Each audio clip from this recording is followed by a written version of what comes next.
her my number and I'll call. I can talk to her. Okay. What is your name? Did you get in? I see her. Okay, she got in. Oh, all right, great, Kathy. I'll see you on Zoom in a couple of minutes.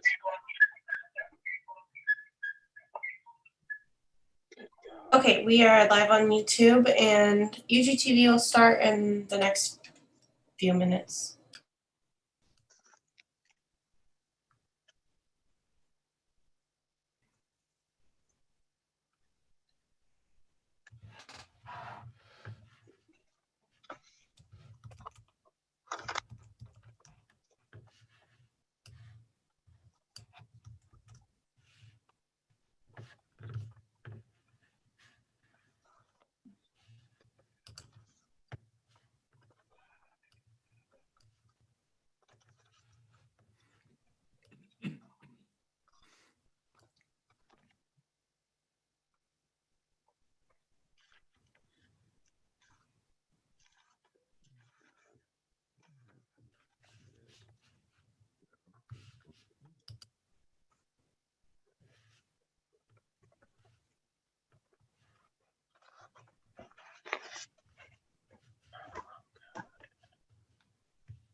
Hello.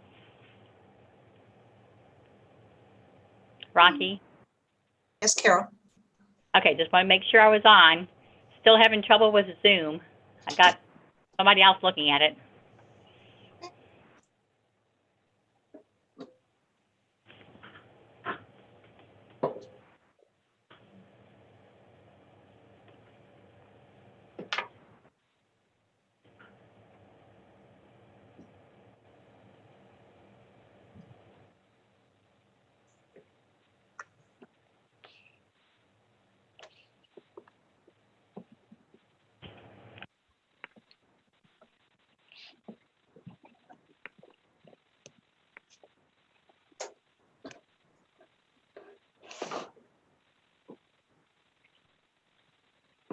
Live on UGTV.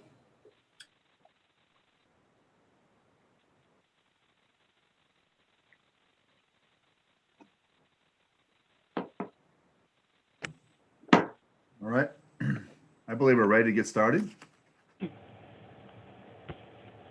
Before I call the meeting to order, I want to announce that due to COVID-19, individuals are attending remotely. All participants joining by phone should mute their phones when not speaking to avoid background noise.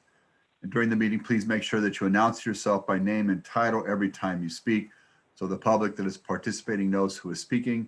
This is critical given the number of remote participants and is current guidance from the Kansas Attorney General. Now, ask the clerk to announce the meeting and call the roll, please. A special session has been called for Thursday, November 19th, 2020 at 5 p.m. for an overview of the proposed legislative program with delegation, followed by a long-range financial plan. Roll call: Ramirez. Here. Johnson. Kane. Markley. Here. Walters. Here. Philbrook.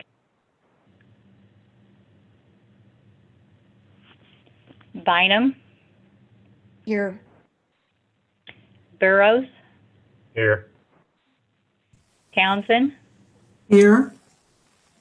McKiernan. Here. Albee. Here. Johnson. Here. Kane. Mr. Kane is having issues getting on. Okay. Philbrook.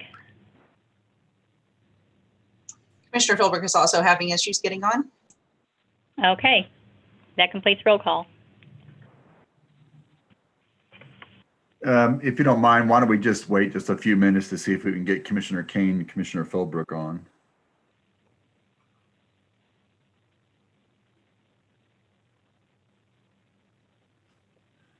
Rocky, I'm going to ask you again to please, when commissioners raise their hands, let me know. If you could also pay attention to the order in which they raise their hands, because if I don't have that window up when I'm trying to do a presentation, I cannot tell. Yeah, absolutely. Just a little tidbit. The first person at the very top is the first person to raise their hand. It Boy, goes I into did not know that. yes. Okay, thank you. Well, now I know.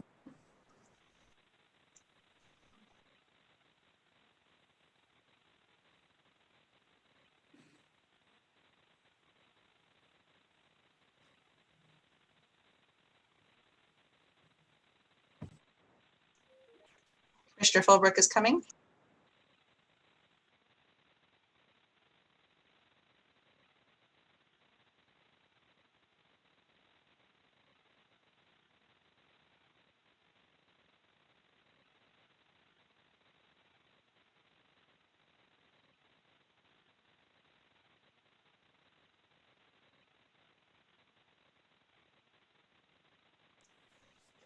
It doesn't look like Commissioner Keene's going to be on anytime soon. He's having really troubles with his computer.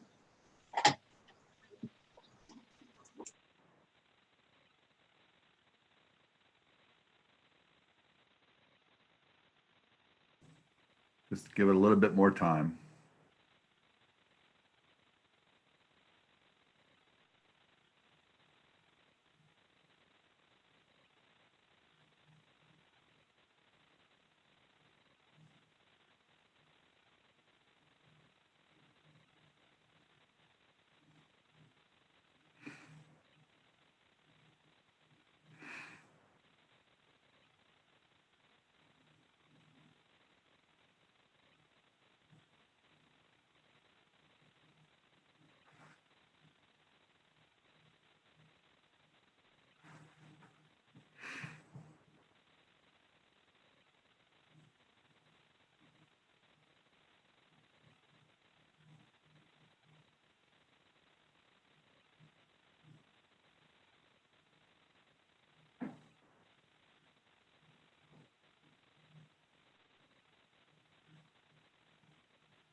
Mary, you should have busted out the little, conversation starter cards or something. I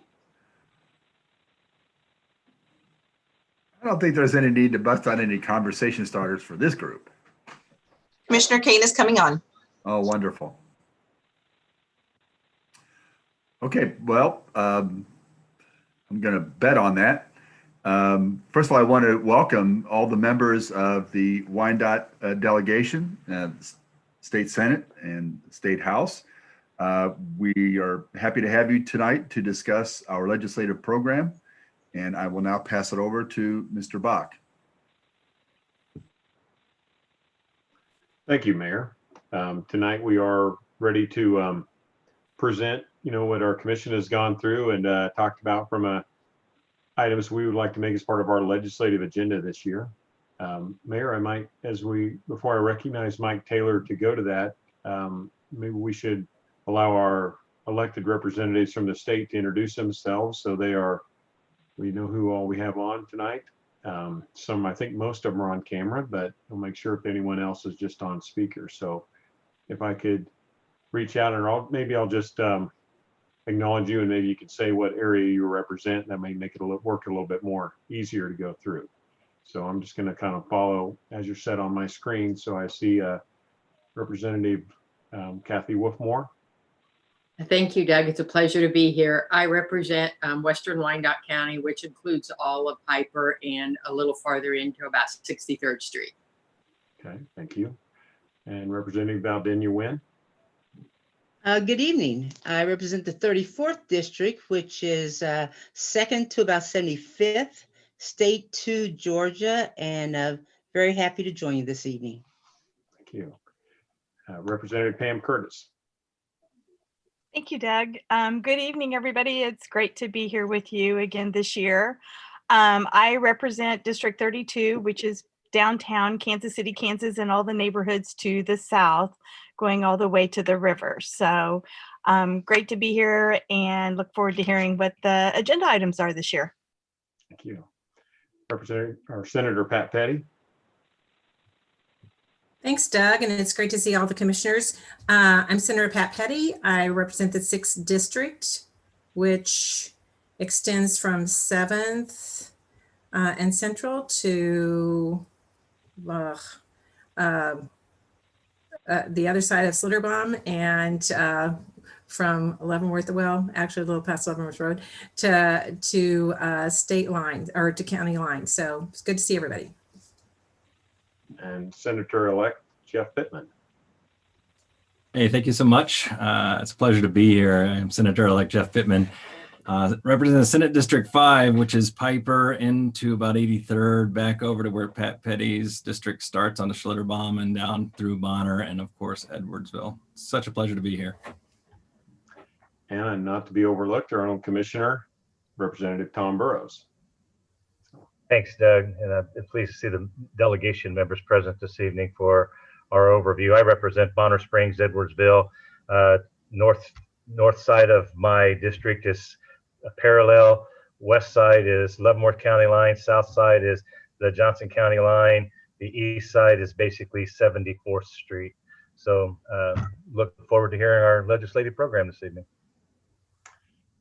I believe I have caught everyone. If I missed someone, please speak up.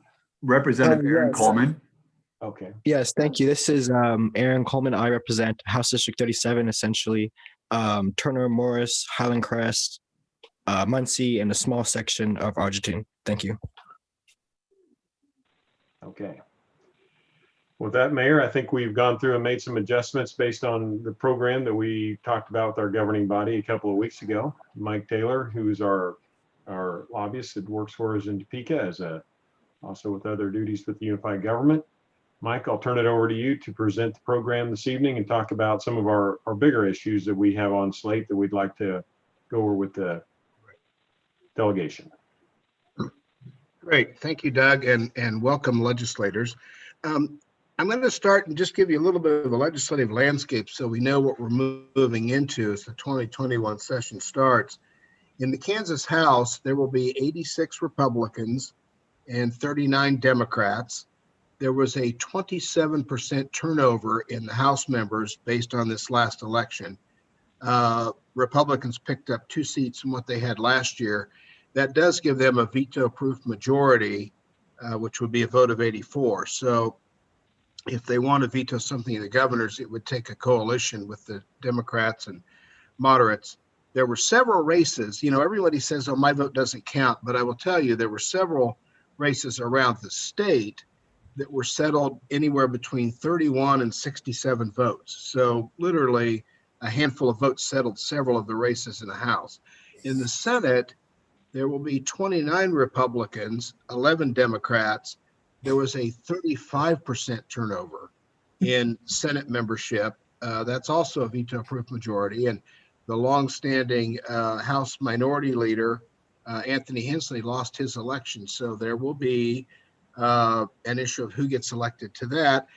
Susan Wagle, the longtime president of the Senate, did not run for re-election. So there's kind of a battle. I won't go into all those details, but there's kind of a political issue brewing there about who wants to be the next Senate president and Senate leadership. Other thing I want to mention, because we're kind of proud of this, most areas in Kansas had a 60 to 75% voter turnout. In Wyandotte County, we broke all previous records. We had a 69.5% turnout of our active voters.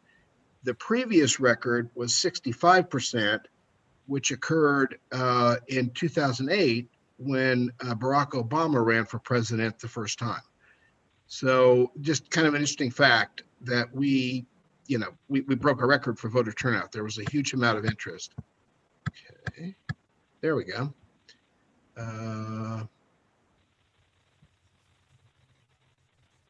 There we go.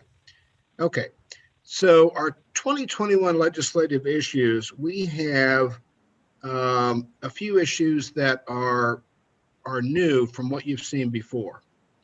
And the first one is something new that came from our health department. Yeah, there we go. we are seeking some changes in state law that would allow us to set up a youth fatality review board. We see great community benefit in that. The review board would help us find and establish techniques to reduce the number of youth deaths in the community. Calls for changes in state law, which would allow state agencies to share more information with us and their data on deaths of youths. And that ranges from not just homicides, but also suicides and other kinds of deaths. So by doing so, we think we could appropriate better techniques in dealing with youth deaths. So we're going to ask for some changes that would involve Department of Children and Families and probably KDHE. So Mike, on that point, is it mainly the access to data at the state Yes. level that the counties or the unified government's looking for? Yes, that's what it really is. It's access to that data, because there are some privacy restrictions that don't allow them to share with our health department. And one of our health department workers written a great white paper about the need for all of this. Along with that, this is a little bit out of order. In the same vein is contact tracing. So we're in the middle of this COVID, and we're trying, when we have someone that's been infected with COVID, we would like to do a better job of contact tracing to find out who else they were exposed to and who they may have contacted, so we can try to stop down that spread. But we're not allowed, again, to have access to some of the information that we feel we really need in order to track down those folks. For example, employers are not required to share that information with us. In fact, there are some privacy acts that are in place that the legislature approved for protection of privacy, but we'd like to see some of those things eased up a bit so we could get that information and be able to do a better job of contact tracing and perhaps help stop the spread. So those two items, the fatality board and the contact tracing, kind of go together in a way, because it deals with the state sharing information with our local health department. Is the second one, I mean, the second one's obviously a little bit more contentious right now, but is the second one really sharing data, or is it more easing the privacy restrictions inside the business, the protection that businesses have? Is it more along those lines, or is it actually KDHE sharing their data with the county again, or the unified government? Well, I think it may be a little bit of both. They're not allowed to share, and the businesses are protected from having to share that information. So we'd like to get some changes that would allow it. And again, we don't need, well, we would need specific names of people so we could try to trace who maybe they were with. But right now we're kind of blocked on that, and we think it would help us stop the spread of COVID if there weren't so many privacy restrictions in place. So I'll get a lot more details on that and probably bring my health department folks over when there's time to testify. I hate to interrupt you, but on the Youth Fatality Review Board, is that going to be legislation that's going to be health departments across the state are going to be asking for? I'm hoping so. We're still trying to build that coalition. We're asking for it right now, but I've asked our health department to work with CALD, which is the Kansas Association of Local Health Departments, other health departments, and I think we're going to have maybe, I always prefer to come in with a coalition of people. So I think there'll be other health departments that ask for this as well. Thank you. I'm going to ask all participants, please go ahead and use the raise hand. Okay, that was not supposed to happen. I would ask everyone to please use the raised hand feature, and so otherwise we'll be talking over each other. Thank you. The next item that we're going to be asking for is alternative construction delivery. We support changes in state law which would allow local governments to use design, build, and construction manager risk techniques for public construction projects. We've used through the state this project, and the most visible one that you'll see is the Turner Diagonal project. We worked through the state and Kansas Turnpike Authority to do a design build on that. We saved millions of dollars and finished that project in probably a year ahead of what it would have been had we had to go through traditional bid projects. So right now, the state law is pretty restrictive on what local governments can do in terms of design, build, or construction manager at risk techniques. So I'll bring you a lot more information before we get into the session, but we're going to be asking for some changes in that state law. I will expect there'll be some of the traditional construction companies that will not like this idea, that will oppose us, but I think there's a number of them that will also be supportive of this change. Property tax, as you know, is always an issue for local governments. Last year, we were able to, the so-called Truth in Taxation bill was actually passed the House and the Senate, but Governor Kelly vetoed it. What we're asking, if you're going to do that, and there are a number of issues, that bill, for example, didn't allow us to include new growth in our tax base. It simply looked at revenue. If you have more revenue than you did the year before, you've got to cut your mill levy or reduce that revenue. And we're saying, well, what if we build a $300 million new development? Well, it didn't count. And we thought that was kind of crazy. But it also excluded school districts, community colleges, and the state of Kansas itself. So as you all understand the way this works, if our assessed value goes up, the state's 21.5 mills gets a windfall. They collect more revenue, but we think they ought to have to be as transparent as they're asking us to be with that. So if this issue does come back, we're going to push for that change. So we think the state should have to declare that, yeah, our 21 mills raised $50 million more than it did the year before. Property tax appraisals, we suspect that may come back, and this is an issue that's been on there before, but we would like to see some procedural changes in the way the Board of Tax Appeals work. We've had, I'll be honest, some crazy decisions from the Board of Tax Appeals on property valuations, and they're not following, in many cases, the same rules that our appraisers have to follow, and we think that they should have to. So if this issue comes back up, that's something that we're going to push for. Internet sales tax collections, this is an oldie but a goodie, but we would like to see the laws changed so that people buying online, which particularly because of COVID, we've now seen online purchases are going way up. And we think that if you buy something online, you should have to pay the local sales tax the same as if you walk into the store and buy it. So that's been an issue that you all have heard about for years. It's something did pass on that, and the governor, for other reasons, vetoed that total bill. But we think it's going to come back, and we would like to see that changed. I mean, it's a big revenue issue for local governments. Medicaid expansion, once again, this is one that we've had in our program for 5 or 6 years. We've come so close, so many times to getting this passed. We're going to be pushing for it again. Eminent domain, we think there may be some issues that come up on this. It was several years ago, after the Kelo decision, that the legislature prohibited local governments from using eminent domain for economic development projects or to eliminate blight. And we would like to see that issue revisited. I will mention that KCK was probably the last community that used eminent domain for economic development. And what it brought was the development at 18th and I-70, which used to be an old rundown truck stop, and it's now the Sunfresh Market. We also were one of the last, and it may have been the very last, to take Indian Springs down, which we now have an exciting new development that's coming in there. So we think there's some benefits to this. And we understand it's controversial, but we would like to see this issue perhaps revisited. Mike, if I'd like to ask some of the veterans in the legislature what they think the probability of that even coming to the floor is.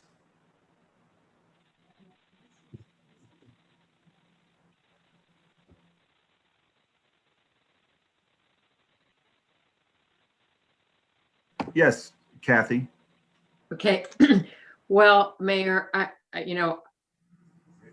maybe unlikely. I mean, we will be happy also to get star bonds back up and running again, because there's been so much dispute over that. So eminent domain may prove even more difficult in the legislature this year, especially The makeup of the legislature, as Mike mentioned, has changed so dramatically with the primary and the general election. So same goes for many of the other issues, especially Medicaid expansion. I think that's going to be extremely difficult this year and next year, unfortunately.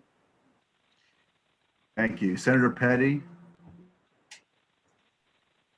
Well, I have to ditto everything that Kathy just said. I particularly, as Mike shared, the makeup of the Senate, 35% turnover, and there's only a couple or four of those, I guess, that are coming from the House. So that's the majority are new to the Senate that are coming in. I agree. I think we'll be working really hard to block the property taxation bill. And as Mike shared earlier, it's going to be hard to have anything that's we will be able to protect the governor's veto. So I think that's probably I would, and also the whole thing about eminent domain, although it's been great for us and we use it so successfully, it has I think for a lot, especially since they haven't been involved, it has a very negative connotation. So I'd say dead on arrival. Let me ask you because the priority for us obviously is the STAR bond legislation renewal. If you were to try to bring eminent domain, would that just simply raise hair on some of the ones who'd be opposed to the STAR bonds and actually increase opposition or highlight opposition to STAR bonds? I would agree with just what you said. I think we want to, see STAR bonds reauthorized, and there's certainly, you don't want to lay anything in the way of that conversation. Thank you. Representative Moore? Oh, I was just going to add, thank you, Mayor. I was just going to add that fortunately on STAR bonds, a couple senators, one retired and one, well, both of them really decided not to run again.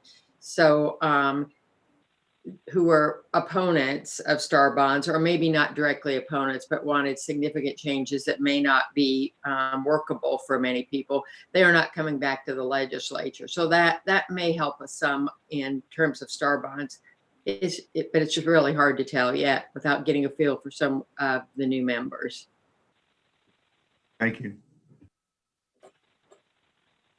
You can move on, Mike. Okay, thank you. On eminent domain, just a footnote on that. So when the legislature prohibited it, they did leave an open door that if a community has a specific project that they feel there is a compelling reason to use eminent domain, that they can bring that project in bill form to the legislature and get specific legislative approval just for that singular project. And it wouldn't necessarily be a blanket approval of eminent domain. But the fact is, since maybe 10 years ago, since they prohibited this, no community's ever come forward with a project. We're just putting it in there because we think there might be something. Public right away, this is a fight we've had the past couple of years, largely, quite honestly, with the telecoms, and a bill did pass last year. We think that we should be able to have a little more control over the use of our right-of-ways so that particularly telecoms, and with 5G coming, they basically got carte blanche to come into our right-of-way and put up monopoles or hang 5G transmitters off of the wires between the poles and not have to get permits, not have to have them inspected. And we would like to see that issue revisited a bit because we think we should be able to control our own public right-of-ways. I mean, the public actually owns that ground, and we don't think it should just be turned over to the telecom companies. So that's an issue. We think they're going to come back with even more legislation to give them even more rights to use the right-of-way, if you will, than they got in the past year. So we've put that in almost as a defensive move, and we'll see what happens. Commissioner Burrows? Thank you, Mayor. Mike, there was an agreement made last year or the year before in the 11th hour, if I remember correctly, in reference to this issue that benefited the telecom community tremendously, if I remember correctly. Yes. Can you share that with us again as a reminder as to just what that specific piece was? Yes. Well, basically, what it allowed them to do was come into a community. And if you think about, and it was largely one of the cable companies, you've got a pole and you've got a pole, and they've got their cable line running between it. They can now come in and hang microwave oven sized 5G transmitters on those wires and on those poles without really having to get a permit or any kind of engineering or permission from the cities. And we said, you know, we need to be able to have some regulation over the aesthetics of that. And we lost on that battle. So we think they're going to come back and try to open it up even more. We also believe that if you're a private company making a lot of money using public right of way, you should pay something for that. So compensation is also a piece of that issue. We used the example because the cable companies at that point said, well, you know, we already own the wires between the poles, so why should we have to pay again? And I think in testimony, I used the example that it's like if I go to a movie, which you could still do back then, and I pay to go to one movie, I can't just walk down the hall and go into the second theater and say, well, I already paid for that other movie. I shouldn't have to pay to see this one too. So that was kind of the argument that we made. It's like, this is a whole different new industry that you're getting into, and there should be some compensation for using our public right of ways. That's kind of the argument. But one of the biggest parts of it, again, Commissioner Burrows, is the aesthetic value and us being able to put some controls on them coming into any neighborhood right away and just sticking a monopole in front of your house with a transmitter on it. And Mayor, if I may, if I remember correctly, there was even talk of not putting 5G into Wyandotte County. They were identifying counties that didn't want to cooperate with this agreement, that they would be kind of lower on the expansion table or schedule, so to speak. There was a lot of discussion in reference to this issue. Yes, there was. And so I'm a little confused. The second paragraph, the unified government opposes efforts to codify in state law federal directives limiting the power of cities. Wouldn't a federal directive, in fact, override anything a state might do? Well, yes, Mayor. And the point of that is the FCC, and it's been held back, but the FCC came down with regulations that would have basically overridden all of this, and it really opened the door for telecoms to have free reign. That's why that line is in there, is we don't want the state we don't want the FCC to be able, as a federal agency, to come in and override state law or agreements that we've worked out locally. Okay, maybe I'm just quibbling over language, but whether the state codified federal directives is a moot point, because if it's a federal directive from FCC, it overrides state law. Am I right? Potentially, yes. I mean, it would be a directive from the FCC, but our concern was that the legislature might try to codify those directives into state law, which then clearly would affect us, because you can always fight the directives, and some of those FCC directives have been challenged. Okay, thank you. Mm-hmm. The final one is an issue that has been talked about here, and I'm sure in other counties as well.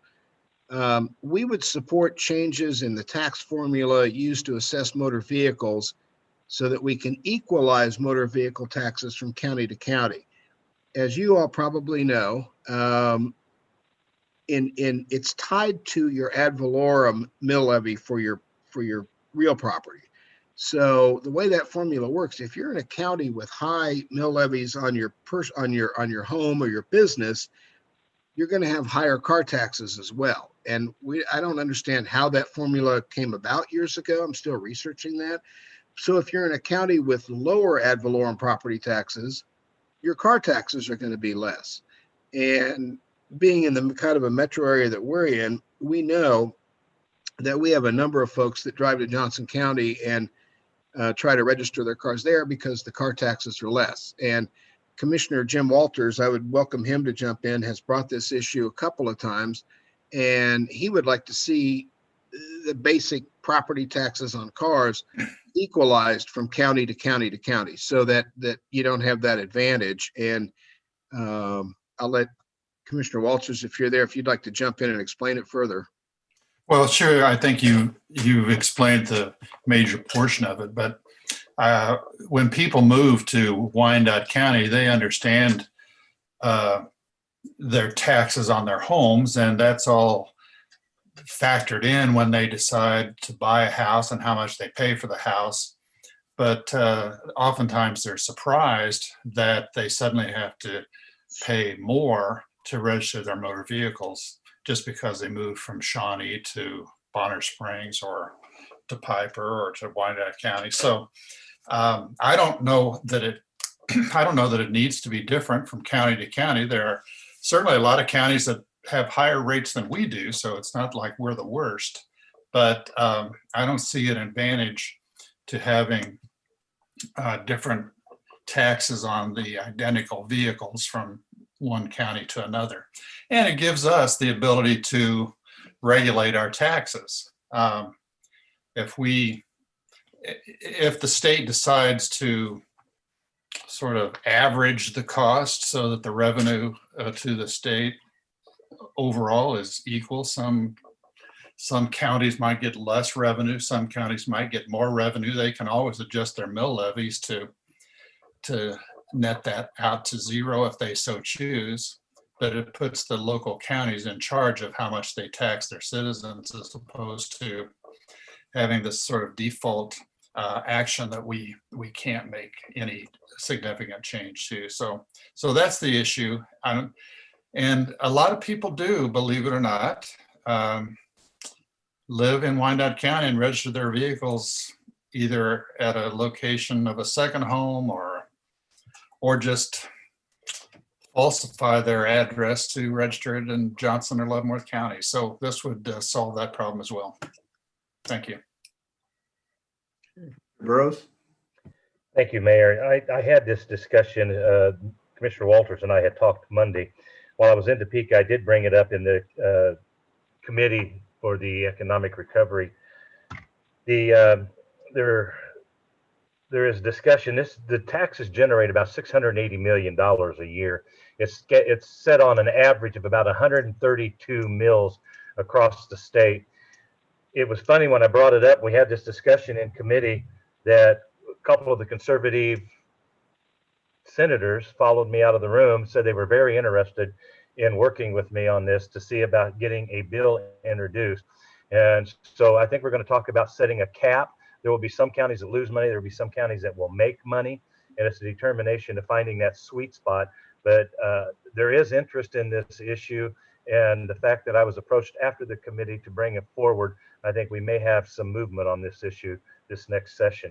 But be mindful that this legislation is going to impact the state general fund as well as some county tax base. So it'll be a sticky wicket, but I believe we have to introduce it and at least get the subject matter started. Very good. Senator Pittman. Senator-elect Pittman, but yeah. Oh, I'm sorry, Senator-elect. I got to get that right. Sorry. Yeah, I think it's a matter of, we should really look at the basis of the tax and understand how we can homogenize it across all the counties. I think that's a great proposition. I do think, though, that the unified government would be impacted if we, as a state, as we should be, were returning the ad valorem tax appropriately. It would have more of an impact on the unified government budget. But as it's not being returned now, it goes into the general fund. And so it wouldn't be as much of the local impact. And I think it sounds like a much more fair application of this. So this sounds like a great one to move forward.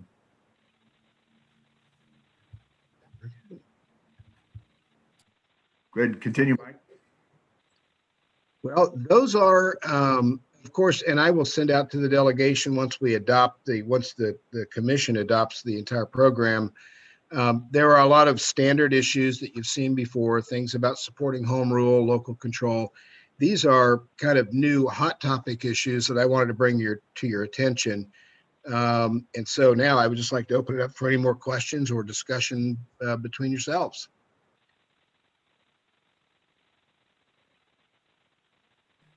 Yes, Senator-elect Pittman. Sorry, I do talk a little bit much, but do you want to weigh in at any, I mean, maybe you don't, and it's fine not to. Is there anyone who would want to weigh in on, COVID and the mask mandates, business closures, business openings, and just kind of express a unified government opinion to the state as a delegation, or would you rather just do that on an individual basis? Well, I will say that just today, you may have seen that the KCK Chamber of Commerce supported Governor Kelly's order. And I think that would be consistent. Personally, it's consistent with what I think, that we ought to have a statewide mask mandate, but that's going to be left to each county.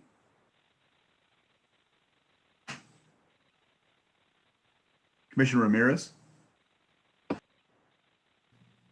Thank you, Mr. Mayor. Thank you, Mike, for the presentation. And of course, thank you to our delegation for being here tonight. And thank you for all that you do for our community, especially during these difficult times. I just had a statement that, first I'd like to thank those who continue to fight for education every day. I know Senator Petty is very big on that, as her being a former educator. So thank you for that. But I ask that we continue to fight for education, to fully fund our schools. And the big thing that is very near and dear to my heart is youth programming. For the state to be able to provide for more youth programming, and more of what I do for my job is out of school time programs. Opportunities for children to interact with each other. Unfortunately, it's a difficult time during COVID. It's hard for us to have those interactions, but in the future, if the state can make it a priority to fund these types of programs, especially for Wyandotte County. During these times and during COVID, we've seen an increase in crime, and especially with youth. It's more imperative now more than ever that we invest in our youth and in these out of school time programs. So I just ask that you continue to fight for those. And that is something I look forward to. Thank you. Thank you, Commissioner Bynum. Thank you, Mayor. Just two quick items. The first one is, what is the likelihood that the legislature is willing to look at our funding of our library system, in terms of the fact that within, Pat Petty, you're going to speak to this much more clearly than me, but we've got this antiquated system to where I believe we're the only one in the entire state, if not the nation, that funds our library mill levy this way. And I just wonder if we locally hope to make any changes to the way that's handled. I don't think we can do that without a change in state law. And the second question is just very broad. What kinds of things are you all hoping to put forward legislatively that are going to impact us? I mean, I know you're going to keep trying to work on things like Medicaid expansion, but what else in addition to that do you hope to put forward?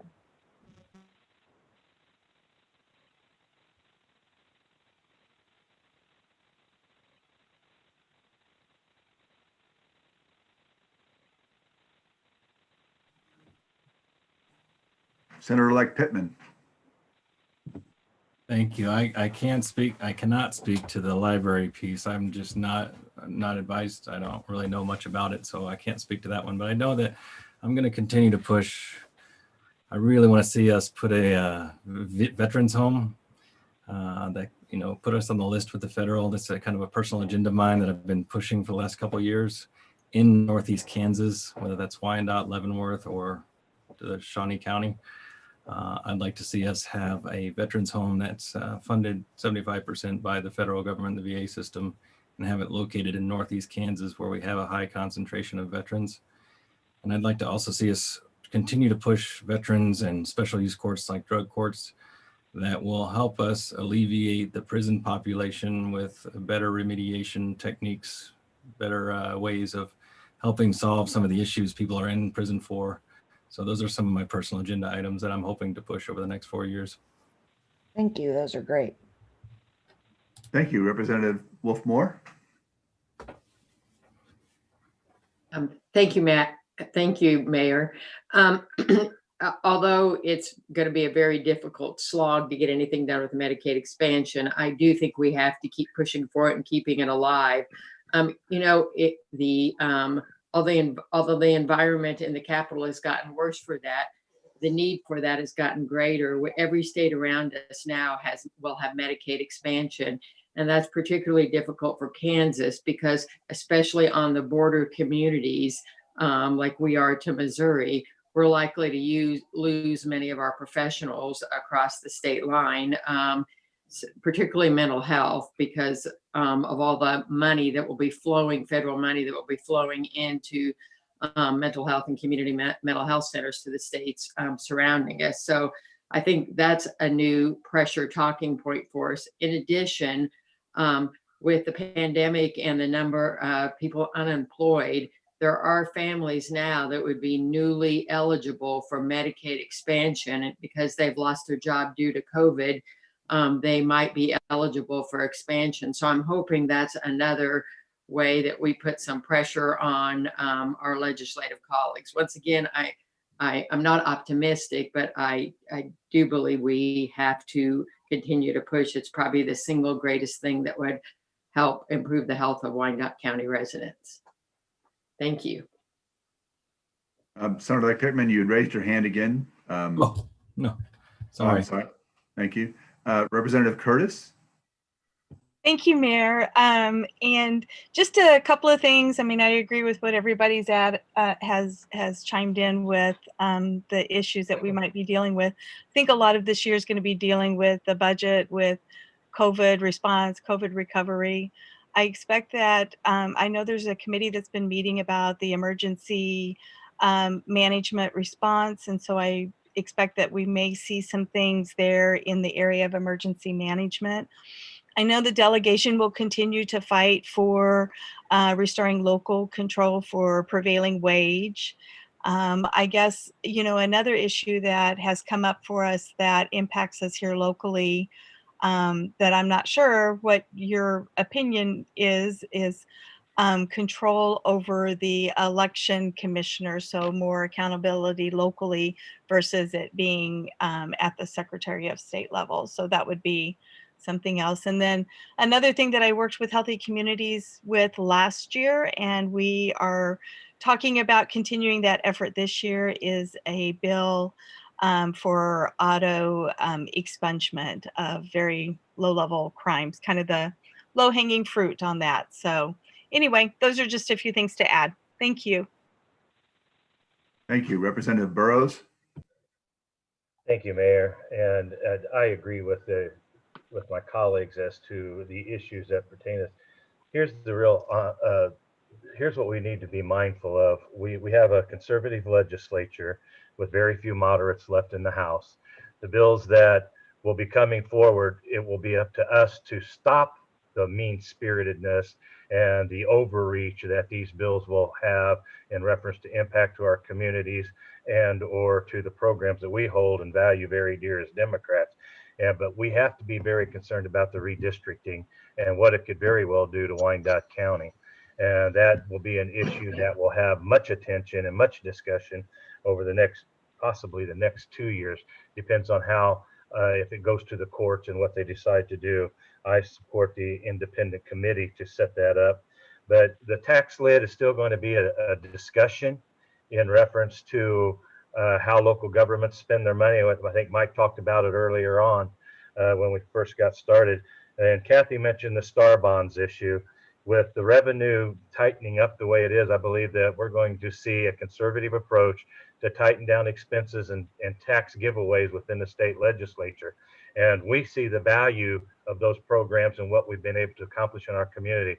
So I know I personally will be keeping my eye and ear on those issues along with the rest of the delegation as to what we look at individually, those things that we are mindful of that others keep an eye on for us. So I just plan on working collectively to stop some of the onerous things that I believe will be coming forward from the newly elected fiscal conservative in the Senate, and we'll wait and see what type of leadership we get in the House. But if Ron Reichman attains an unprecedented third term, it'll be interesting to see what kind of legislation will come forward to challenge our governor in her third year. So that's just where I'm at, Mayor.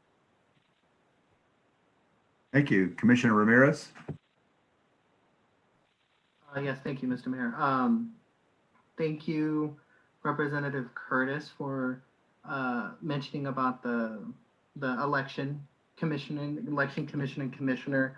I think that is a conversation we as a commission, as the elected body, we should have a conversation of how our unified government supports that or not, and if it's beneficial for our community.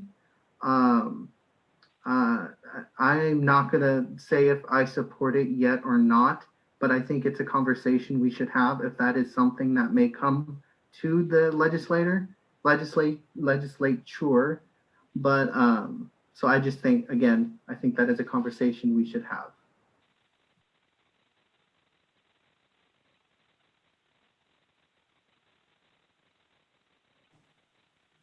Okay, Commissioner Kane had his hand up for a second. I don't know if he got knocked off the call. I don't see him on. Hey, miracles happen. I figured it out. There you go. I want to agree with Christian, what he said about the election commissioner, and especially how he handled the situation in the primary, which I thought was not very good.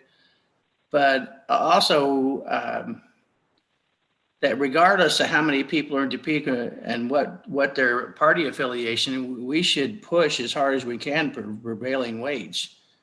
Considering it's 3 communities, actually 4. It's Wyandotte County, Lawrence, Topeka, and Wichita. So I don't think we should ever let go of that goal. And there are ways I think we could present that, just like what Representative Curtis did and what Burroughs and all you guys did while you were up there, is to help us. Maybe we just need to figure out a way to give them a hug and say, please help us because it's killing us. Senator Petty? I thought I wasn't going to be able to figure out how to raise my hand again. So I want to say that I agree with all of my colleagues. I think Commissioner Burroughs is exactly right. We're going to be working defense a lot of the time. I have to say, unfortunately, after the election, all I kept thinking was, this feels like 2013. And from the Senate perspective, it was continual torture every single day. So I wish I could say I think we're going to be moving ahead with a lot of great things. I don't think so. From my perspective, I think it's going to be real important to protect school funding, both at the K-12 and higher ed. That'll be something that I will be hoping to continue to support for.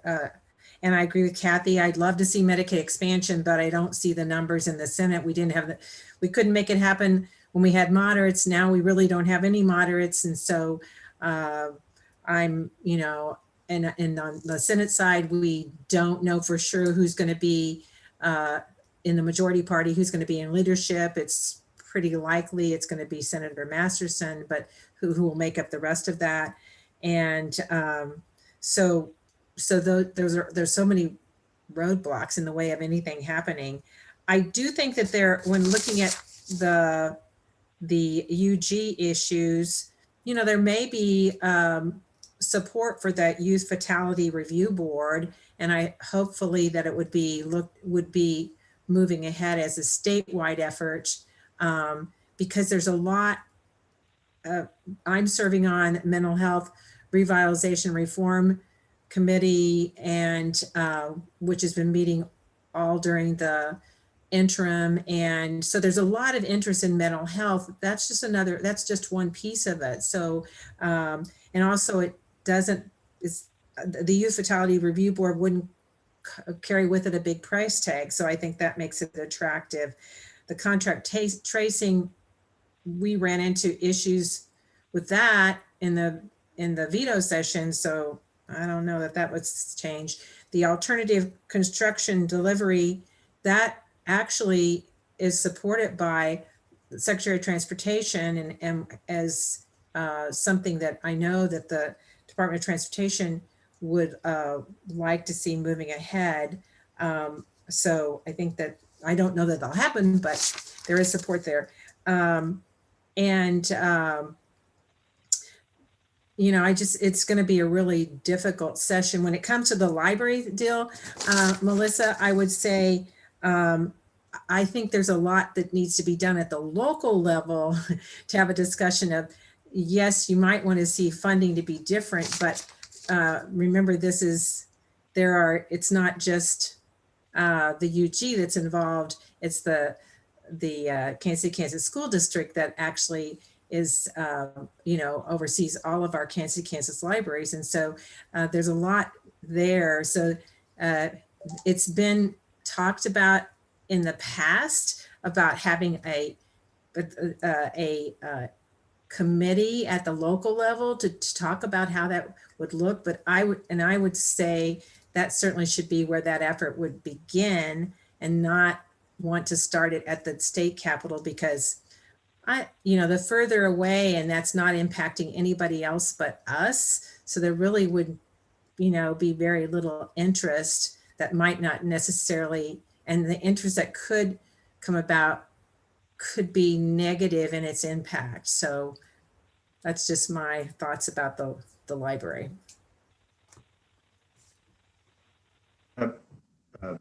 Senator-elect Pittman. Thank you, Mayor.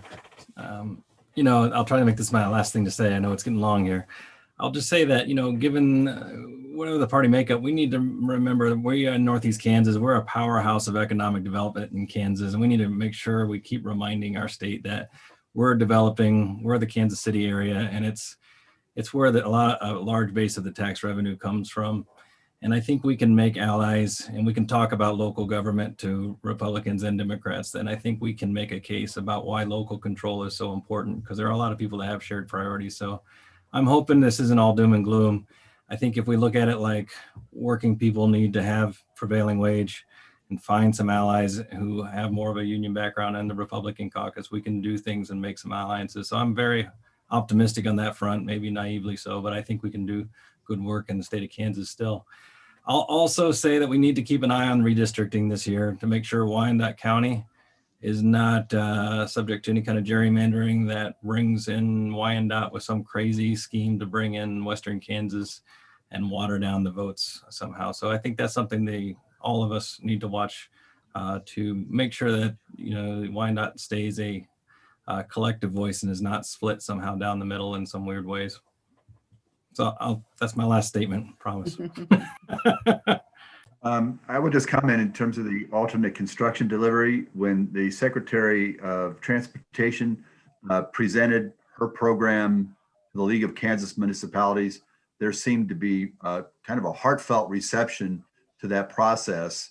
And so there may be quite a bit of support from other municipalities and counties in Kansas. Representative Moore? I just didn't want to leave this session without giving my heartfelt thanks to you, the commissioners and the health department, for all your work on COVID. I think it's been extraordinary. I can't imagine the hours you are all working.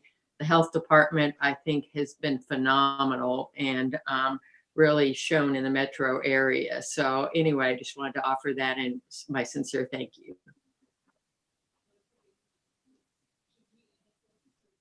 All right, well, we are now at 5:57 and we have another presentation. Senator Petty, you may get the last word. I just wanted to echo what Representative Moore said. So maybe you should add to your list increased funding for health departments because they haven't seen that for a long, long time. So it's this might be the year that maybe there would be reception for that statewide. I think we should ask for increased funding for everything, but well, thank you very much for joining us this evening, and thank you for all of your work. And we know it's a tough slog, but we will support you.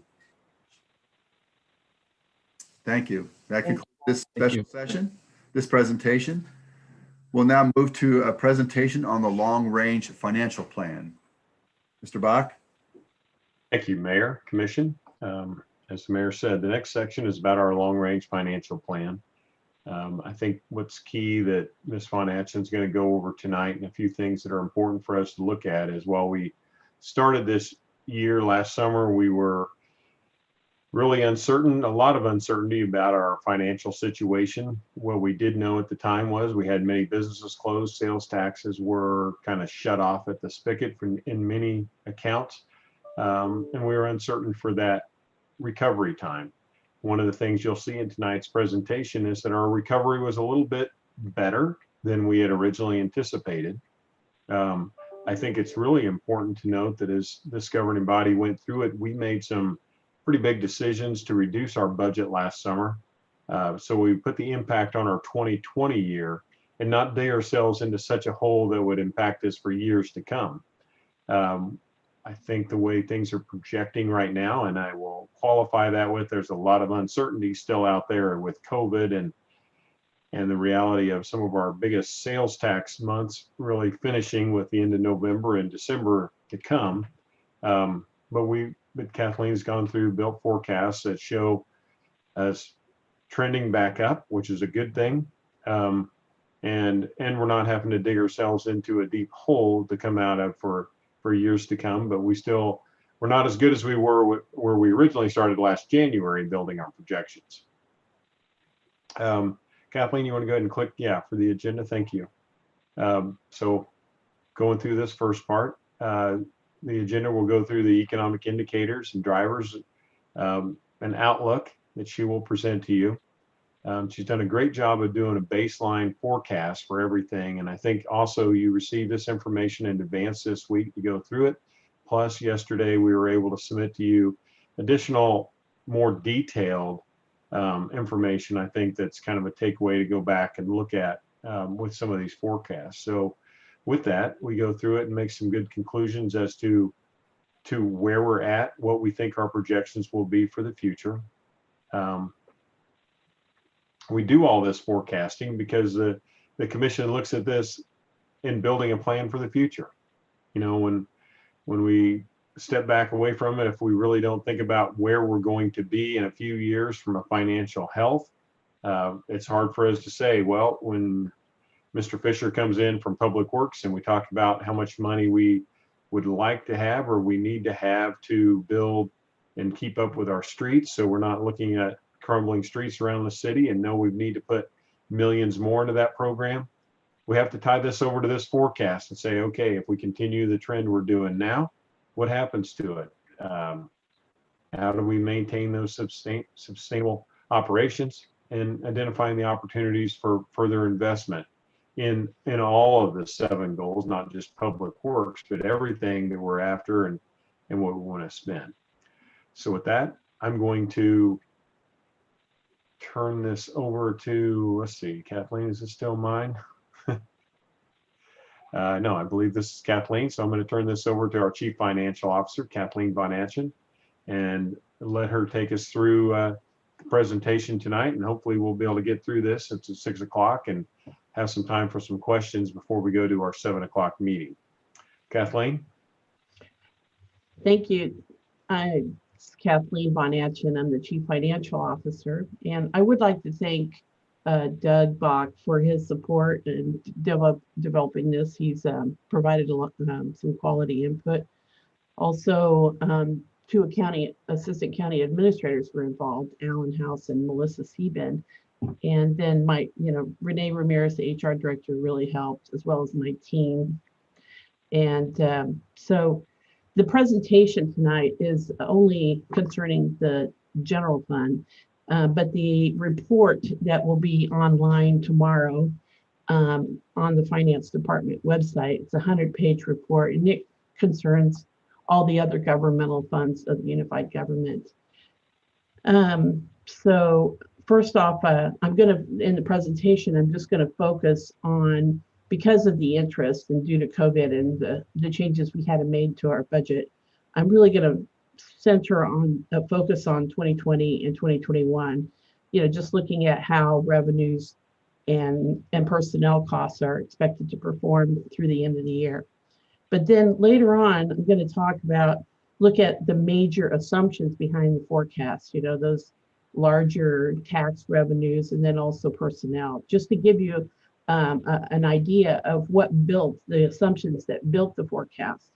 So then after that, I'm going to progress and show you a graph that shows what the ending cash balance is expected to be.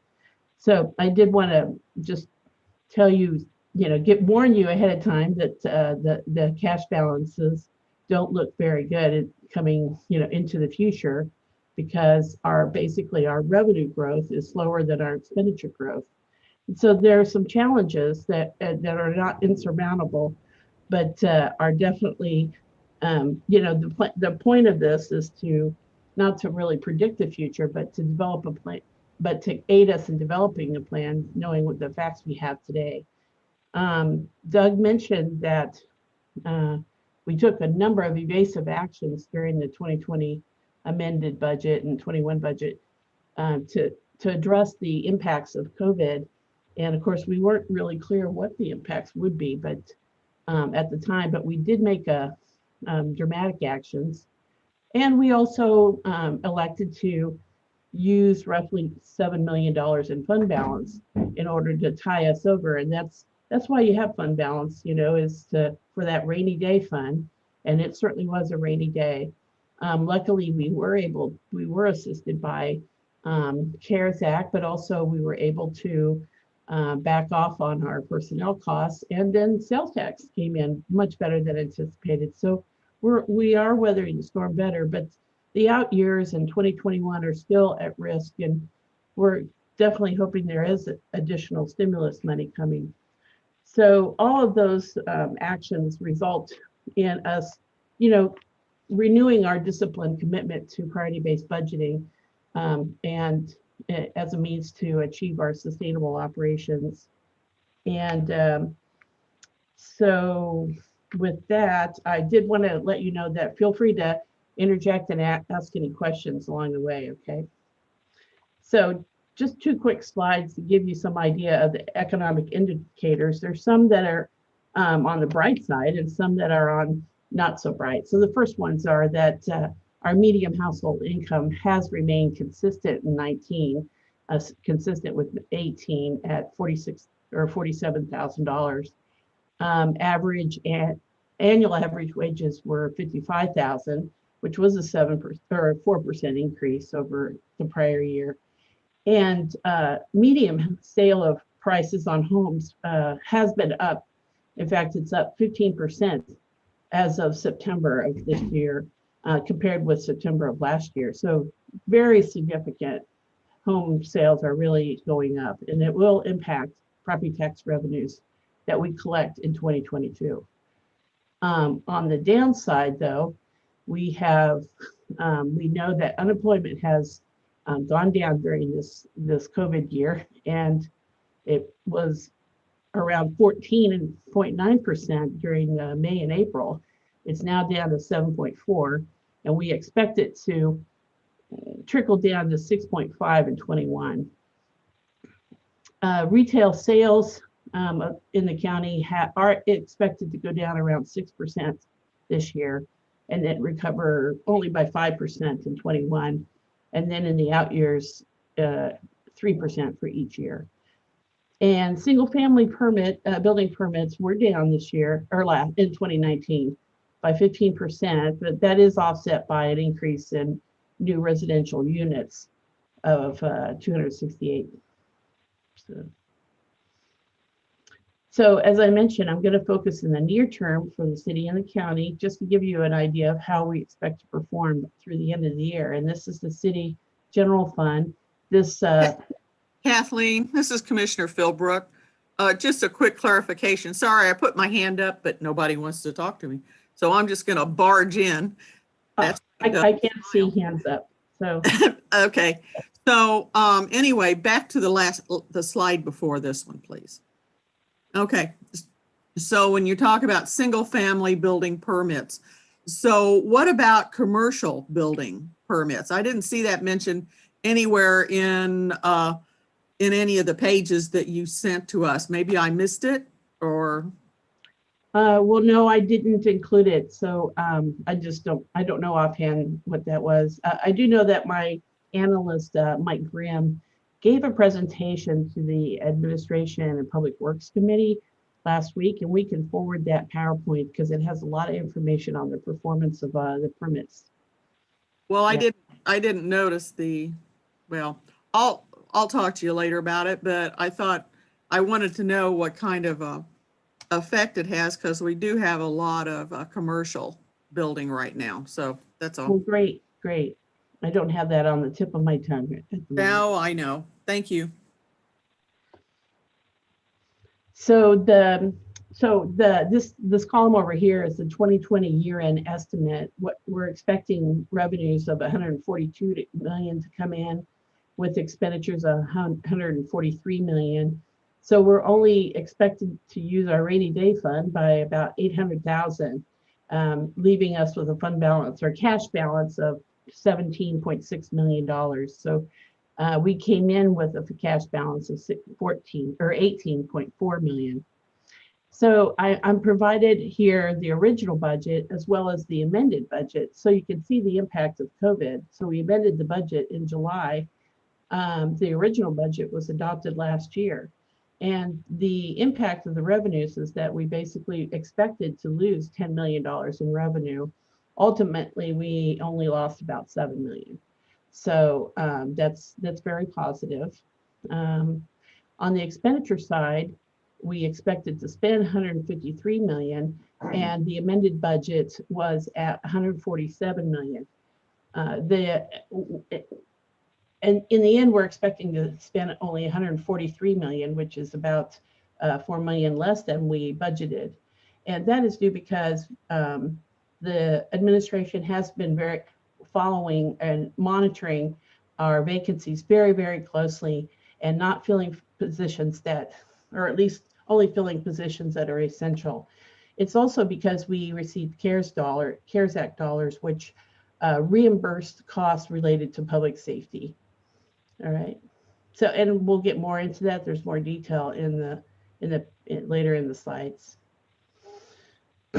So on the county side was not near as impacted by COVID because, well, you'll see a slide later, but a greater portion of the revenue supporting county functions is from the property tax, which is not as economically sensitive and was not impacted as much by the COVID pandemic.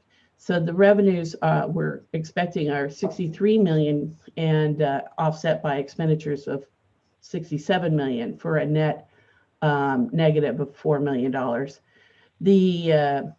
The fund came into the year with a $9 million cash balance, and is ending. We expect it to end with a $5 million cash balance, and that difference, for the most part, is due to the increase in expenditures between 19 and 20. What we did was we reduced. Just as a reminder, as part of the budget you all adopted this summer, we analyzed all of the expenses that for administrative and other functions across the city and the county, and concluded that the county was not necessarily paying their fair share as a proportion of the total budget. And so there was a reallocation of cost between the city and the county. And that's largely why this number is here. So I am now going to talk about the performance of each. Hello? Ah, okay. Yes, okay. Sorry about that. I kind of froze on me. So I'm going to talk about each of the kind of larger revenue sources. And of course, the sales tax was very much impacted. And so these green bars are the budget. And you can see, well, the original or the amended budget, it went down a little bit in 19. And then we were expecting it to be pretty much level with the prior year. But then because of COVID, we dropped it about 20%. And you'll see that later. And then we expected it to only increase a little bit from that lower base. But the actuals and the estimate were pretty consistent in the prior years. And this 2020 year, it is roughly, the numbers are down here before, about $6.5 million better than what we anticipated when you adopted the budget this summer. So that's $6.5 million in additional revenue to the city and the county general funds. It still reflects a 4.3% decline compared with 2019 revenues. For 2021, we expected to collect $36.5 million. And now I'm revising the estimate to be $42 million, or 4.6% increase off that lower base. And it is a little bit, about $2 million higher than what we expect to collect in 2020. And so in anticipating your question, these are cash, but these are cash basis. So the amounts that we get from the state in their distributions are delayed by 2 months compared with where the actual sales tax transaction occurred. So basically, the money that we're waiting for November and December has already happened. It happened back in I don't know, September and October, or maybe even August and September. So any kind of impact related to the more recent COVID spread in our community won't take effect until 2021, if there is any impact on our sales tax. So Kathleen, if I may, so the projected for 2021 is 41.9, which is a 4.6% improvement over this year. On what basis are we projecting that? That a vaccine, herd immunity? What would change that? Yeah, so from looking at the data, we and we'll talk about it later. Auto sales have been depressed, and dining and so forth, it have been really, very, very depressed, and stagnant. And so once the vaccine comes out in the middle of the year, we think there's going to be a resurgence of those sorts of activities. And so that is why I have the projection, modestly increasing. Good, thank you. And I might add, Mayor, this is Doug Bach, County Administrator. The one reason we see that we don't have the down or a little bit more of a bump is that, remember, we had a complete shutdown, for a time period through 2020. I don't know that we can't forecast that can't happen, but that would we go into as long of a complete shutdown as we had last year? I don't think that is anticipated in Kathleen's models. Well, and I also want to point out that, the amount that I'm estimating is almost exactly the same as what we collected in 19. So it's 2 years of no growth, basically. So, And Menards came in, so there is the opportunity for additional Menards money depending on the timing of when Home Field comes in online. So, okay. So, I think I put this in here because I thought maybe you might be curious on what happened with our sales tax this year. And so I've broken up the city of Kansas City, Kansas retail sales tax by industry classification. And what we found is that, as you expected, accommodations and food services went down 10% compared with 19. What also went down by 15% was automobile dealers or sales. And finally, clothing stores. So, you know, those items that are a little bit luxury and can be postponed went down, in my view. The other things that are more stables all went up. And what's really interesting is that building materials went up 88%, which is this green one. So basically almost doubled. And furniture stores went up 8%. And anecdotally, you know, we do know that a lot of those, you know, Lowe's and Home Depot and such, they were running out of wood because people were doing improvements to their homes. So just, you know, it's interesting. So how did our estimates compare with other cities? So the Overland Park, Olathe, and Lenexa are listed here. And they all did an amended budget that reduced sales tax by around 14%. And my estimate was a reduction of 20%. Part of that is because there is a great deal of reliance on the legends, which makes up about 1/4 of our sales tax. And so, you know, that we anticipated a greater impact on that. They've all now revised their estimates, and it ranges from Lenexa actually reflecting an increase over 19 of 2%. And Olathe is still at a -6, -7, and I have it at -4. So because the impact of COVID on the Legends revenues wasn't as bad as I thought. Okay. So compensating use was not in those revenues, but I'm showing you this now because we anticipate the revenue growth in this area will be realized because of greater online sales and things. So overall, you know, we were budgeting at around the $8 million level, or the estimates were at $8 million level. You know, the original budget had it at that number.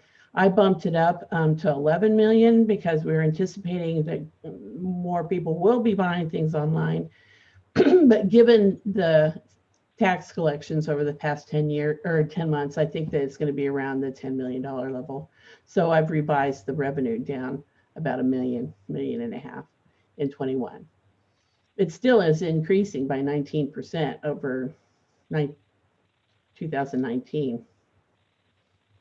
So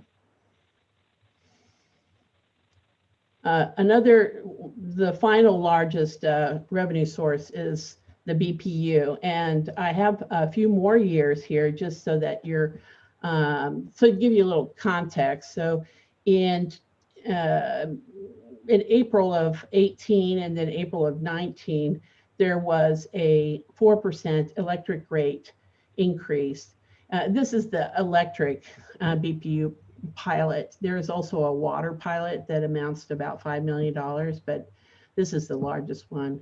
And so there was a rate increase, and that's built into these estimates. Those are the orange are actual revenues. My estimate for 19 for the BPU was really off, and part of it, I believe, is because we did not anticipate that consumption amongst in the commercial and industrial areas would decline, which it did. And so, so this decrease here for the BPU pilot is a result not only of COVID, but also just a general decline in the consumption level from industry and commercial businesses. So in other words, we're even though 6.5 million, we're up 6.5 million in sales tax, we're down about $1 million on the compensating use side. And then now we're down another 3 million here because of the BPU.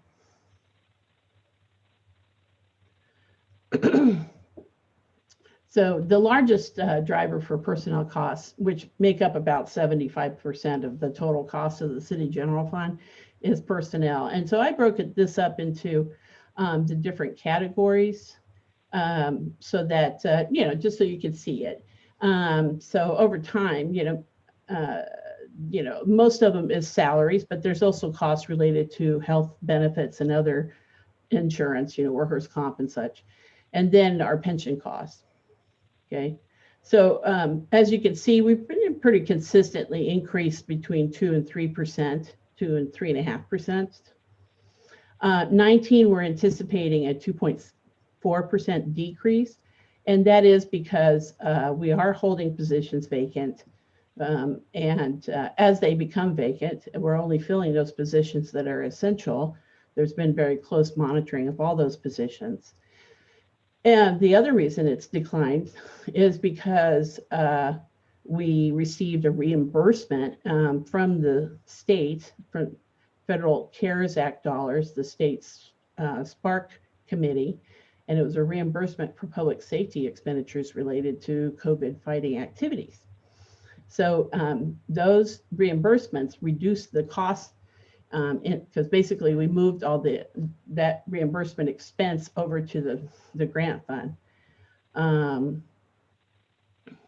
But we're not getting any kind of reimbursement in 2021. So that's why you'll see a little bit of an increase. And by the way, because this is a forecast, not a budget, you understand. So 2021 actually also includes the addition, which you'll see here in the addition of roughly some cost of living increase for those employees or labor groups that did not have a contract, whose contract has expired and we haven't renegotiated it yet. So we just felt for forecasting basis that we do include some cost related to CPI in the personnel line.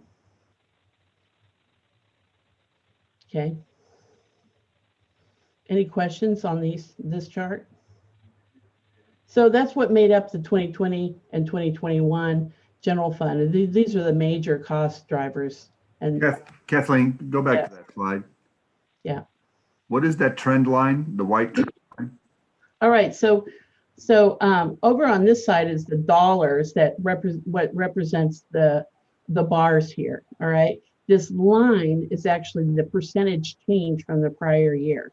So this line corresponds with this axis on this side, and all the bars correspond with the dollars on that side.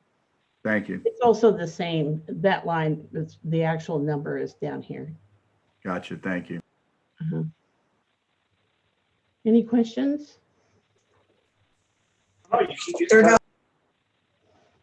What's that? No? There are no hands up. Oh, okay. All right.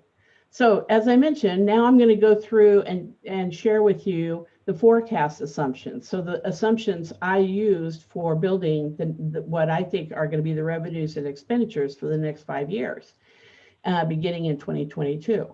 So just real briefly, property tax, I am anticipating that property tax will grow, and here are the percentage changes. See, reflected here. My estimate anticipates that that property tax will grow by almost 7% in 2022, and that's because we know that housing prices and commercial properties are that they're rising right now in this current year, and whatever's happening in this year impacts 2022. I think the rise in prices or demand is due in large part because of the very low interest rates that the Feds, drop the rate.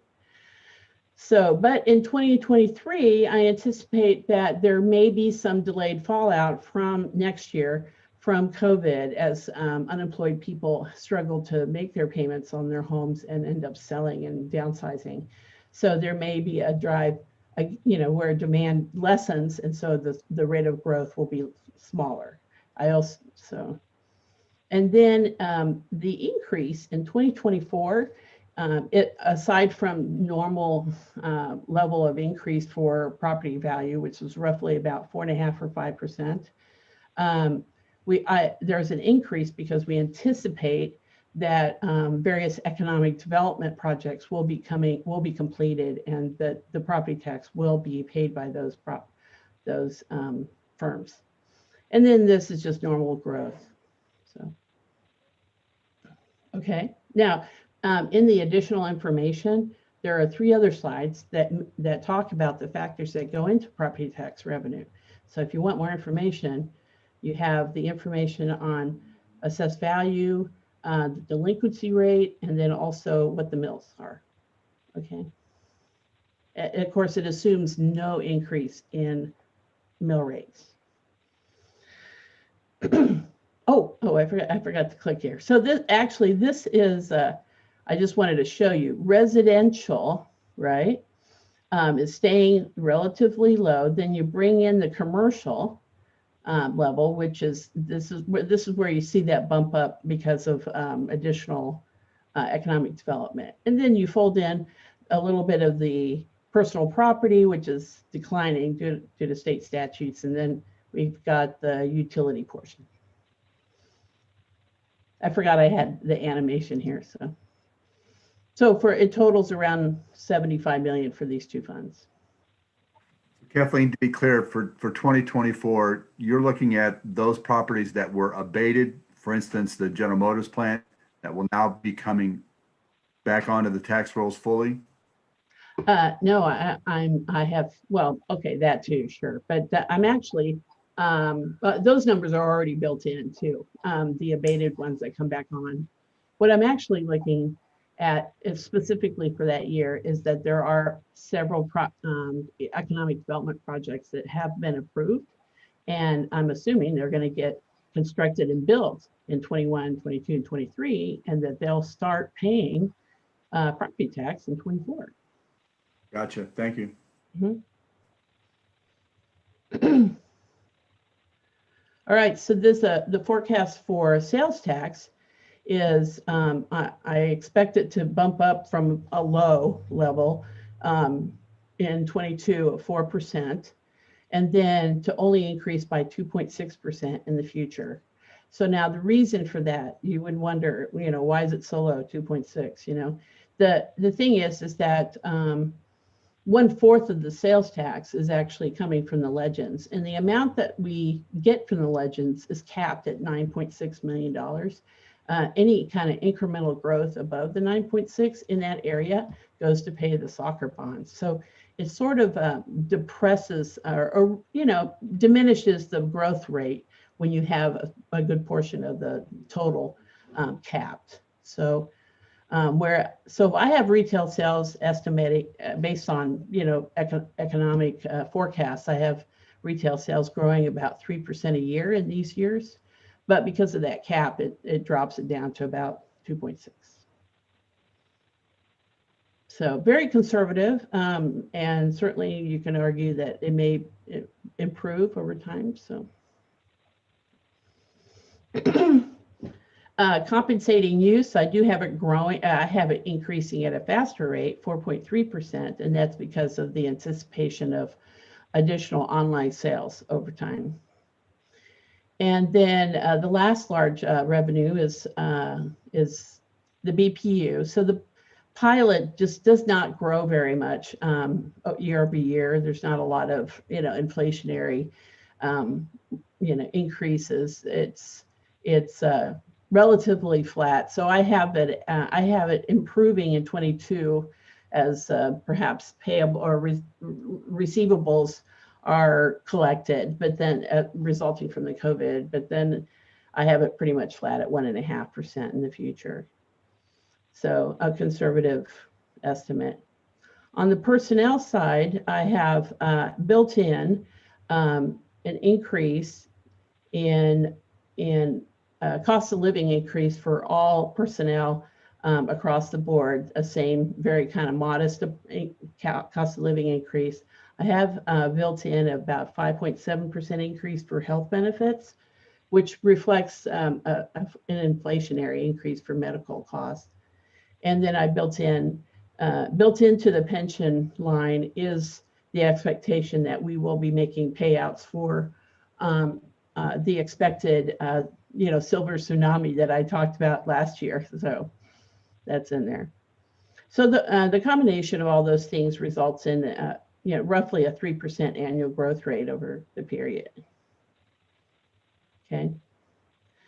So given these assumptions, I just want to point out, between the two funds, they're very different. So I'm going to show, in a moment, I'm going to show you the forecast, but just keep in mind these two funds are very different. And part of it is because, the county fund is reliant 61% on revenue from property tax, and property tax just really isn't, we don't believe, going to be impacted too much by the COVID pandemic.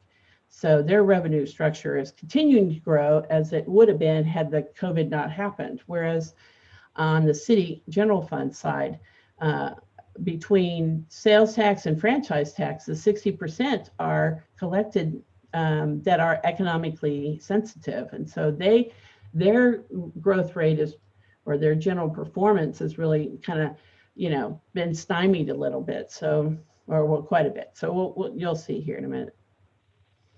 So now I have provided this information here. This is the income statement basically for the city general fund and the forecast for the future years.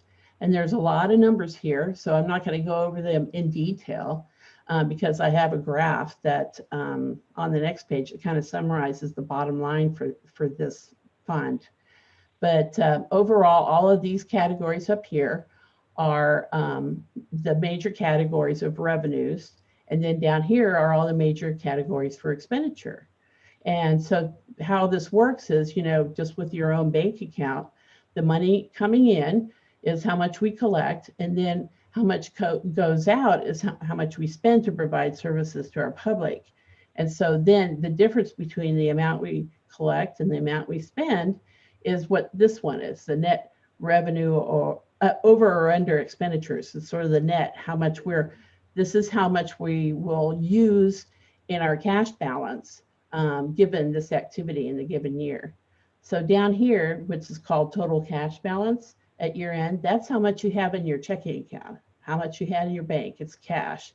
So if we brought in less revenue compared to expenditures, like in 2020, then we end up with using in our cash balance about 800,000. And so you end up with a cash balance of $17.5 million. So, so all those slides before, I talked about how when we were doing our budget, we thought that this amount that we were going to use from cash was going to be, I think, if I can't remember offhand, maybe $5-6 million. But ultimately, we're only ending the year with expecting to use about 800,000. So our cash balance is not diminished as much as we anticipated. But in 21, we expect the cash balance to be tapped at $2 million. So that fund balance or the cash balance will drop to $15.4 million. So now the quandary that most sales, finance directors have is that, our revenue growth, we try to be conservative, but not too conservative. And so our revenue growth over time is averaging, between 2.5%, 2.8% and 4% around there. But our expenditures, it's averaging a growth rate of about 2%, pretty conservative.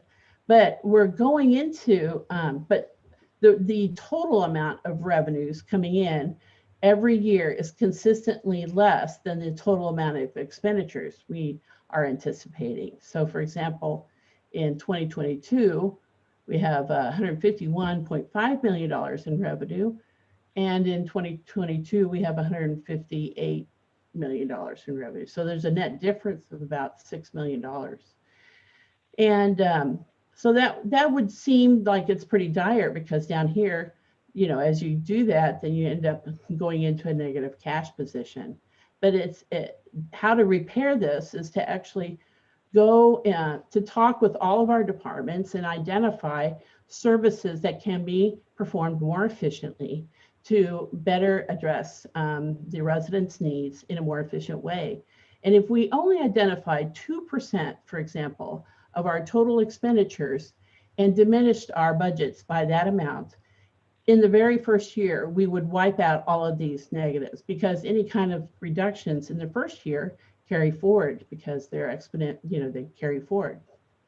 So I just wanted, before you see this graph, which I'm going to show you, know that this is something that we can, that together as an organization, we can address. So this graph is the cash fund balance. Each of these bars is how much we expect to have at the end of the year in cash in the city general fund. So now this green line here is how much in cash we should have if we are to continue to maintain our 2 months of operating reserves, that rainy day fund. And the rainy day fund policy says that we should try our very best to maintain 17% of our expenditures in cash to cover us for, you know, unforeseen economic events. And so that certainly happened to us this year. And luckily we did have a cash balance and we're able to address it. And luckily we did receive monies from the federal government to assist. So we did not have to tap into our rainy day fund. But this year really demonstrated how important it is to keep your fund balance up. So over time, the fund balance is going to be diminished. I provided a little chart here so you can see how much it's being diminished by. So these amounts are the amounts we would need to replenish in order to bring our fund balance back up to this green line. And as I mentioned, if you make cuts in the base budget of expenditures, say of $5 million, that same $5 million gets saved each and every year. So the first year is 5, the second it's 10 million, the third year it's 15 million, because you know you're saving the money from before and it grows like that. So it's $5 million we need to find, and that's only about 2% of our total budget. Here I have the county for your information. Now the county general fund is not as negatively impacted. So you can see that net margin, you know, it's 2 million in 2022, but then it drops to only 300,000. And then we start growing the fund balance in the county general fund beginning in 24. So, okay. And so graphically it looks like that. So this is the county general fund. So it's dropping too, but then it starts to grow. So I know I've given you a lot here, and so I'm just going to conclude quickly and again reiterate that in the future, actually beginning this January, we're bringing in consultants from the Center for Priority-Based Budgeting, and we are going to be visiting with every department and conducting insight workshops. And these departments and us will be asking lots of hard questions about how can we provide services more efficiently and garner ideas from our departments on how to proceed. As a reminder, earlier this year, we actually together provided an objective for what we plan to do with priority-based budgeting. So the objective was that we're going to try and identify 5% of our total governmental expenditures for potentially reallocation. And that's like $15 million.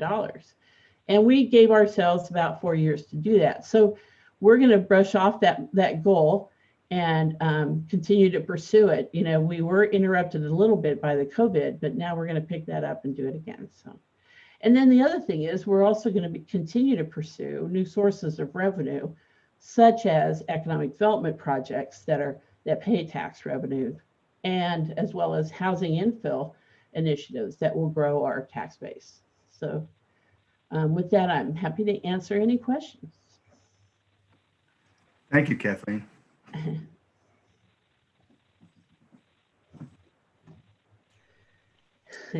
Commissioner Walters has his hand up. Yes, Commissioner Walters, I have my window back up, Rocky. I don't have as many questions as just a couple comments. I see a lot of good information here or positive information here, particularly in the growing our tax base. You know, one of the things we've been talking about since I've been on the commission is growing the tax base so we can reduce the burden of high property taxes that we have here in Wyandotte County. And we talk about that a lot, but it looks like, based on the charts that I'm seeing, is that's happening. So I think that's good news. I understand this is a projection, but that's very positive to me. Secondly, just a comment, you know, when we see these projections that show challenges in the future, it seems like we always immediately start thinking about, okay, how can we cut expenditures? And I'm all for that. I'm all for efficiencies and doing things as smartly as possible. But I don't think we spend nearly enough time thinking about how we can grow revenues. And you touched on it with this last slide. We're going to pursue economic development opportunities, but I think we could spend some time developing a more comprehensive strategy on that than we have now. And I'd be glad to participate in that, and maybe the Economic Development Subcommittee could do something like that to review all of our processes and procedures and see if we can figure out a way to take advantage of what appears to be a very positive development environment here in Wyandotte County to make it even more positive. So those are my comments. Commissioner McKiernan. Thank you, Mayor. I will just echo what Commissioner Walters just said. I really do think that we are getting much better at growing our tax base. I will just add my usual qualification to that. I think we get the most value from growing our tax base when we are as careful as we can be about the incentives that we use to grow and get additional valuation. Because valuation that is not taxed, that is exempt from tax for some period of time, doesn't add as immediately to our general fund as it might otherwise. So I think we're definitely on the way, but every 0.5%, every percent that we can improve the immediate dollars into our general funds, the better off we will be. Thank you. And yeah, that excellent comments, Commissioner Walters and Commissioner McKiernan. And I want to really focus in on the housing infill initiatives. You know, we saw the presentation from Urban 3 and also what we've heard from Strong Towns and others, and the necessity of making use of existing infrastructure, that we have power and water supply running to most of the land bank lots that we have. And we're doing a better job, I think, of bringing developers in there. But I remember something Commissioner McKiernan had mentioned about 2 years ago, that we really, you know, need to bring it to scale. And there are some opportunities for us to do that. Also, what Commissioner Walters had mentioned last year, that when we look at what kind of economic development incentives can we bring for additional housing, and really to grow our population, which grows our consumer base, our retail stores would benefit from that. And we're not going to get there overnight, but if we may need to find ways to invest in improving our neighborhoods so that they become more attractive and encourage more and more development. Commissioner Philbrook. Hey, can I just make one more comment? So about that initiative on the motor vehicle registration and leveling the property, you know, that rate. I just wanted to mention that another benefit to that approach may potentially be that more people will buy more expensive or newer cars, because I think that the amount that they're currently paying in taxes causes people not to replace their cars. So, yeah, and so there's a sales tax benefit to that, I think, too. Commissioner Philbrook.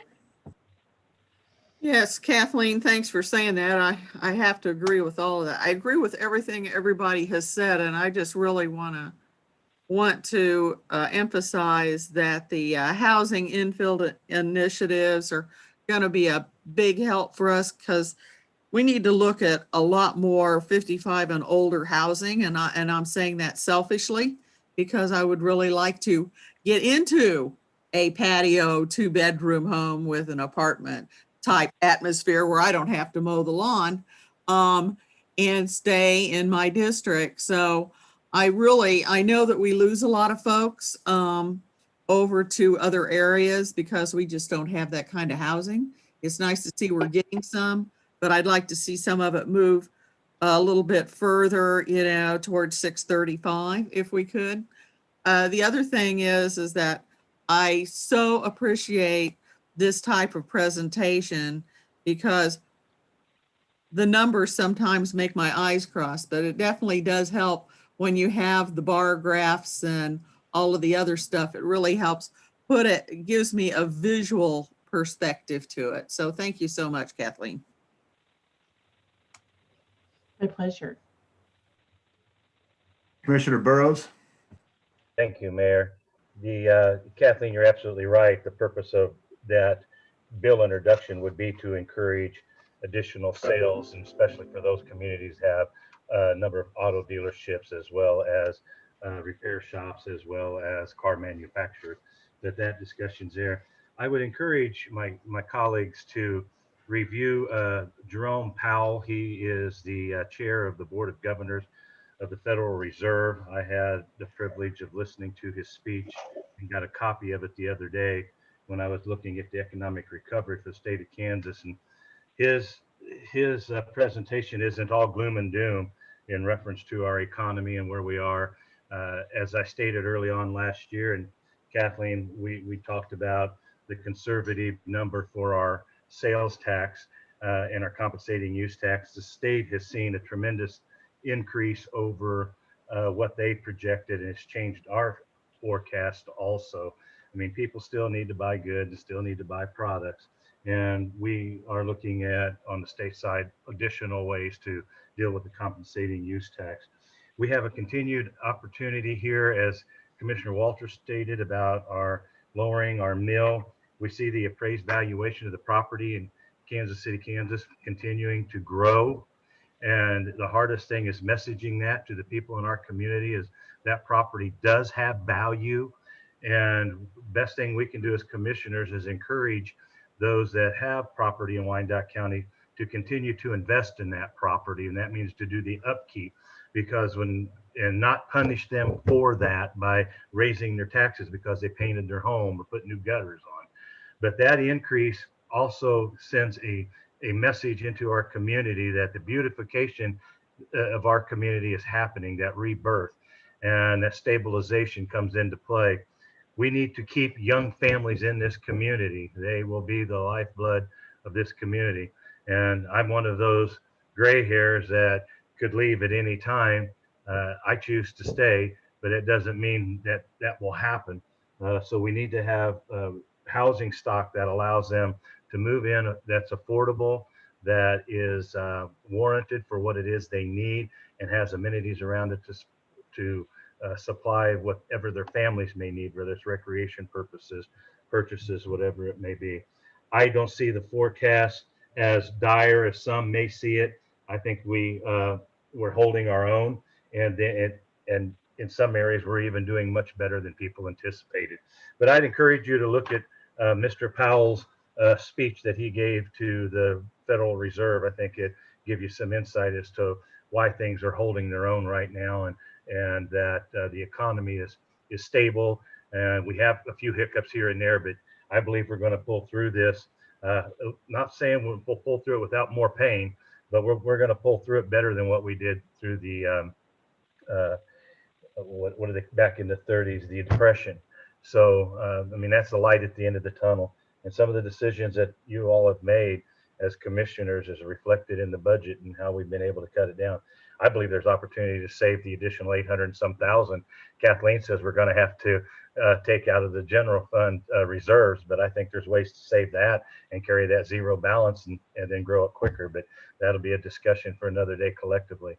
Mayor, thank you for the opportunity to state that. Fellow commissioners, I look forward to having this financial discussion as we move forward. Kathleen, I see no more hands raised. Thank you for your presentation. Thank you all commissioners and all those who zoomed in on this.